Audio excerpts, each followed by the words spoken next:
So mga tol, may sumabog po na balita para po sa ating former 3 Division World Champion angas ng Pinas Janrel Casimero ay gawin daw comment event sa laban nila na Uya Inoue at Luis Neri ngayong buwan ng Mayo na gaganapin sa Tokyo Dome.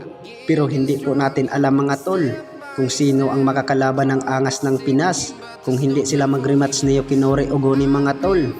Baka ang makakalaban ng angas ng Pinas ang bata ng MP Promotion na si TJ Duhini para sa WBO title eliminator.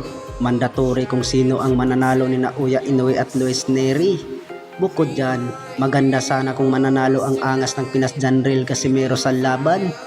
Kung sakali ay makakalaban na po yan sila ni na Uya Inoue. Alam naman natin mga tol na isipait lang si Luis Neri kay na Uya Inoue.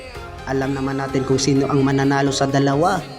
Bukod dyan, lalo na sa pag-Japan na gaganapin ang laban, alam naman natin mga tol na malakas talaga sina Uya Inoue, lalo pag sa Japan gaganapin.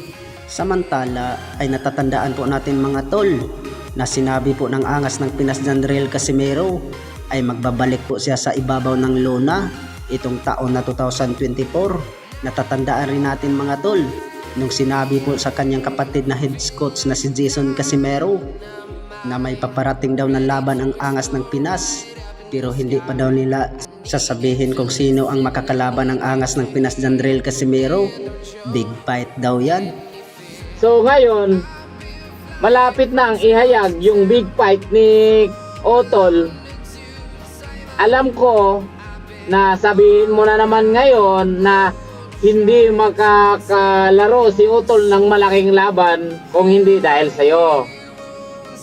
Alam ko na yung sasabihin mo pag i-announce na yung papalapit na laban ni Cuadro Alas.